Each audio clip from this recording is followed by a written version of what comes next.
Et si l'Afrique n'avait pas été seulement colonisée, mais programmée pour oublier qui elle est? Depuis des siècles, l'Afrique n'a pas seulement été pillée de ses richesses, elle a été pillée de son âme. Les colonisateurs savaient une chose: on ne domine pas un peuple par les armes. On le domine en lui faisant croire que ses dieux sont faux, que ses ancêtres sont maudits et que sa culture est diabolique.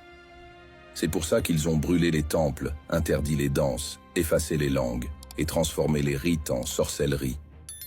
Ils savaient, un peuple sans mémoire est un peuple sans pouvoir. Le mensonge le plus cruel. Faire croire que l'Afrique n'avait pas de spiritualité avant eux. Alors que le christianisme existait déjà en Éthiopie, que les royaumes du Congo connaissaient déjà l'idée du divin, que les rites parlaient déjà d'un créateur unique.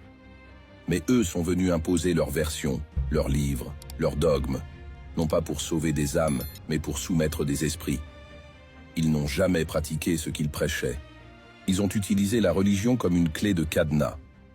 Un cadenas pour enfermer les croyances originelles et y mettre les leurs à la place. Et aujourd'hui encore, le résultat est là. Des Africains qui pensent que parler de colonisation, c'est être aigri. Des Africains qui défendent les colonisateurs parce qu'ils ont une petite place confortable dans ce système, parce que leur famille continue de profiter du néocolonialisme, ou parce qu'on leur a appris à avoir honte de leurs racines, pendant que les nations d'Asie, elles, sont revenues à leur base, leur langue, leur philosophie, et ont bâti des empires modernes. L'Afrique reste coincée dans une guerre intérieure, se renier pour exister ou s'assumer pour se libérer. Et c'est là que ça fait mal. Le monde entier tremble à l'idée que l'Afrique revienne à son authenticité. Parce que l'Afrique, ce n'est pas seulement des richesses minières, c'est un savoir spirituel, scientifique et énergétique que même les colonisateurs n'ont jamais compris.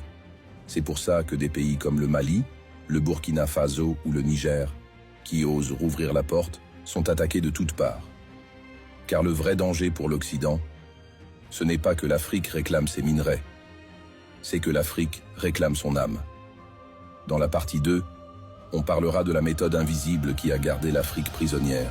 École, église, mosquée, télévision, constitution, tout un système pensé pour que l'être oublie qui il est.